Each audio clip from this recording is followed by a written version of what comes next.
আসসালামু আলাইকুম, সবাই কেমন আছেন? আশা করি সবাই অনেক ভালো আছেন এবং সুস্থ আছেন। আরেকটি নতুন রেসিপি নিয়ে হাজির হয়েছি আপনাদের মাঝে। আজকে আপনাদের তৈরি করে দেখাবো ঘি লুচি। তো এর জন্য প্রথমে আমি নিয়ে নিচ্ছি ময়দা। তো এখানে আমি সর্বমোট 3 কাপ ময়দা নিয়েছি। তো ময়দার মাঝে আমি অ্যাড করে দিচ্ছি স্বাদ অনুযায়ী লবণ, বেকিং পাউডার হাফ চামচেরও কম। এখন দিয়ে দিচ্ছি ঘি। এখানে আমি 3 টেবিল চামচের মতো ঘি অ্যাড করে নিয়েছি। তো এখন ঘিটা আমি ভালো করে ময়দার সাথে মাখিয়ে নিচ্ছি। তো ঘিটা ময়দার সাথে ভালো করে মাখানো আমার হয়ে গেছে। তো এর মাঝে এখন আমি অ্যাড করব পানি। আর পানিটা কিন্তু আপনার গরম পানি অ্যাড করা যাবে না। আমরা নর্মালি যে কুসুম কুসুম গরম পানিটা অ্যাড করি অনেক ক্ষেত্রে, তো সেটা করা যাবে না। এখানে আমি ঠান্ডা পানিটা অ্যাড করে দিচ্ছি। তো এখানে আমি অল্প অল্প করে পানিটা অ্যাড করছি, কারণ ডোটা একদম আপনার হার্ড হওয়া যাবে না, আবার একদম সফট হওয়া যাবে না। মিডিয়াম একটা পর্যায়ে ডোটা থাকবে। এই ঘি লুচিটা কিন্তু খেতে ভীষণ ভালো লাগে। এটা আপনারা গরুর মাংসের সাথে খেতে পারেন, মুরগির মাংস, খাসির মাংস, খুবই ভালো লাগবে খেতে। আর সকাল বিকেলে নাস্তায়ও এটা খেতে পারবেন, চাইলে বাচ্চাদের টিফিনেও দিতে পারবেন। তো আমার ডোটা ভালো করে ম্যাশ করা হয়ে গেছে। তো এখন এর উপরে এখন ঘিটা দিয়ে আমি এটা 1 ঘন্টার জন্য রেস্টে রেখে দিব। 1 ঘন্টার জন্য আমি রেস্টে রেখে দিলাম। তো এদিকে আমি চুলায় একটা ফ্রাই প্যান বসিয়ে নিয়েছি। তো ফ্রাই প্যানের মাঝে আমি দিয়ে দিচ্ছি ঘি। আর এখানে কিন্তু আমি 4 থেকে 5 টেবিল চামচের মতো ঘি অ্যাড করব সর্বমোট। তো প্রথমেই আমি এখানে 2 টেবিল চামচের মতো ঘি অ্যাড করে নিয়েছি। অ্যাড করে নিয়ে এর মাঝে দিয়ে দিলাম আমি ময়দা। আর চুলার আঁচটা কিন্তু একদম লো হিটে থাকবে। তো এখন ময়দাটা আমি ভালো করে ঘিয়ের মধ্যে মিশিয়ে নিচ্ছি। আর আমি কিন্তু এরপরে আরও 2 টেবিল চামচের মতো ঘিটা দিয়ে নিয়েছি। তো সর্বমোট আমি এখানে 5 টেবিল চামচের মতো ঘিটা অ্যাড করেছি। আর ময়দাটা কিন্তু ভালো করে আপনার রোস্ট করে নিতে হবে, যেন ময়দার যে কাঁচা কাঁচা গন্ধটা সেটা যেন না থাকে। তা আমার ময়দাটা তৈরি হয়ে গেছে। তো এটা আমি একটা কাচের পাত্রে ঢেলে নিচ্ছি। তো 1 ঘন্টা পরে আমি ঢাকনাটা খুলে নিলাম। তো ডোটা এখন আমার একদম পারফেক্টভাবে তৈরি হয়ে গেছে। তো ডোটাকে আবারও আমি একটু মুথে নিচ্ছি।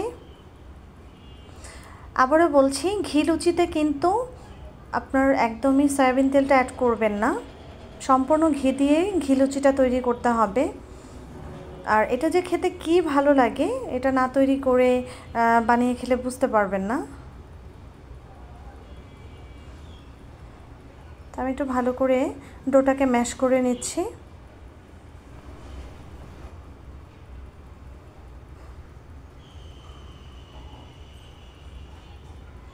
তো এখন একটা ছুরির সাহায্যে আমি স্লাইস করে কেটে নেব।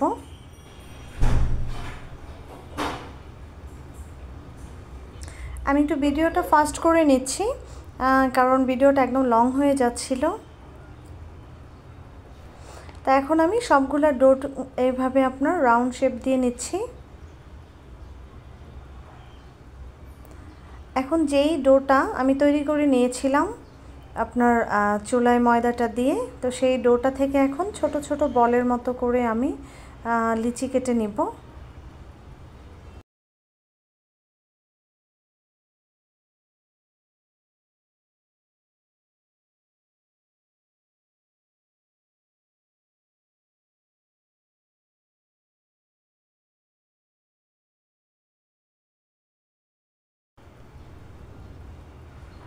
তো এখন আমি একটা করে ডো নেব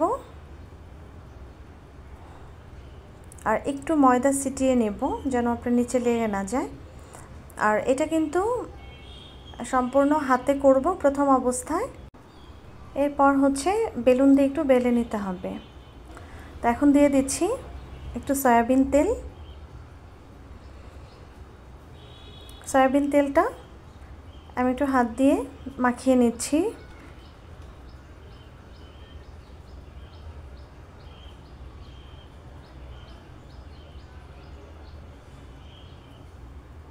তো এখন দিয়ে দিচ্ছি উপর দিয়ে একটু কর্নফ্লাওয়ার। তো কর্নফ্লাওয়ারটাও আমি একটু হাত দিয়ে ছড়িয়ে নিলাম। তো এরপরে আরেকটা ডো অ্যাড করে দিলাম এর মাঝে। তো সেম প্রসেসিং, আবার একটু সয়াবিন তেল দিব এবং কর্নফ্লাওয়ার দিব। এরপরে উপরে আরেকটা ডো আমি দিয়ে দিব। তো সবার উপরে আমি দিয়ে দিলাম রোস্ট করা সেই ময়দার ডোটা। তো এখন রোল করে নিয়ে আমি এইভাবে একটা ডো তৈরি করে নিব। তো এইভাবে আমি এক এক করে সবগুলা ডো তৈরি করে নেব। আবার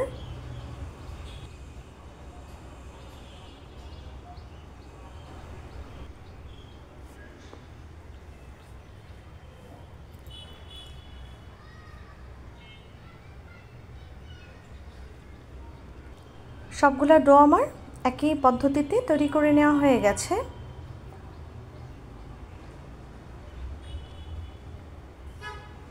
তো এখন আমি একটা একটা করে ডো বেলুনের সাহায্যে বেলে নেব। তো প্রথমে আমি হাত দিয়ে একটু চাপ দিয়ে নিচ্ছি, আর উপর দিয়ে আমি হালকা একটু ময়দা ছিটিয়ে নেব যেন নিচে আপনার লেগে না যায়।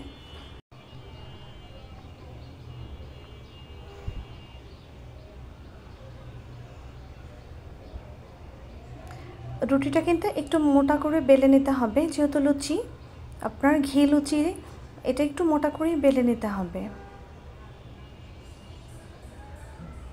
তো আমার প্রথমটা বেলা হয়ে গেছে, দেখতেই পাচ্ছেন কেমন মোটা রেখেছি। তো একইভাবে আমি দ্বিতীয়টাও বেলে নিচ্ছি।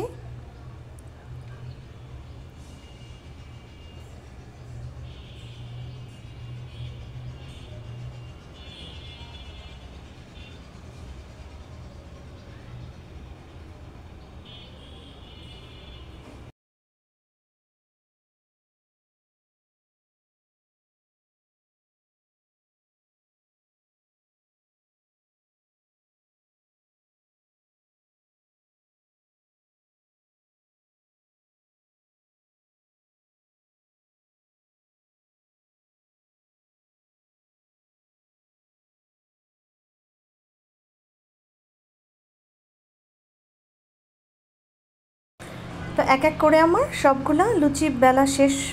এখন আমি একটা তাওয়া নেব চুলায়। তো তাওয়াটা আমি নিয়েছি, চুলায় বসিয়ে দিয়েছি। তো তাওয়াটা আমি খুব ভালো করে গরম করে নিয়েছি। তো এখন তাওয়ার মাঝে আমি একটা একটা করে লুচি দিয়ে দিচ্ছি। নর্মালি কিন্তু আমরা লুচি ডুবো তেলে ভাজি, কিন্তু এই লুচিটা কিন্তু ডুবো তেলে ভাজবো না আমি, যেহেতু এটা ঘি লুচি। তো এটাকে আমি ঘি দিয়েই ভাজবো। তো প্রথম পিঠা আমি উল্টে নিলাম।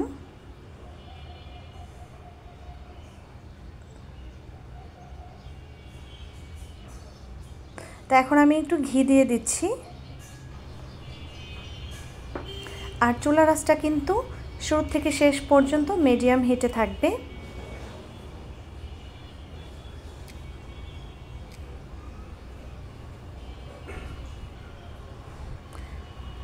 এটা যেহেতু খাস্তা ঘি লুচি, তো ওইভাবেই আপনার তৈরি করতে হবে। তো আমি আর এক পিঠো উল্টে নিলাম।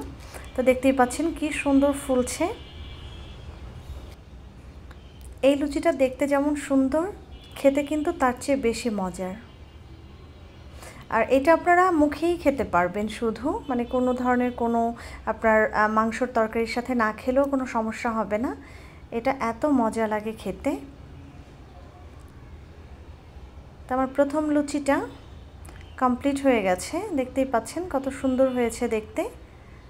তো আমি প্রথম লুচিটা তুলে নিচ্ছি। তো এক এক করে আমি সবগুলা লুচি এভাবে ভেজে নেব ঘি দিয়ে। তো আমার সবগুলা লুচি তৈরি হয়ে গেছে। তো আজকে আপনাদেরকে আমি যেভাবে খাস্তা ঘিয়ে ভাজা লুচি তৈরি করে দেখালাম, একবার হলেও খেয়ে দেখবেন, অসম্ভব ভালো লাগবে খেতে। তো ভিতরটা দেখতেই পাচ্ছেন কেমন হয়েছে। আশা করি আপনাদের রেসিপিটা ভালো লেগেছে। ভালো লাগলে অবশ্যই লাইক, কমেন্ট, শেয়ার করতে ভুলবেন না। আর আমার চ্যানেলটা সাবস্ক্রাইব করে রাখবেন, আর বেল আইকনটির অলে টিপ দিয়ে রাখবেন, যেন আমার নতুন নতুন ভিডিওর নোটিফিকেশন দ্রুত আপনাদের মাঝে চলে যায়। আসসালামু আলাইকুম।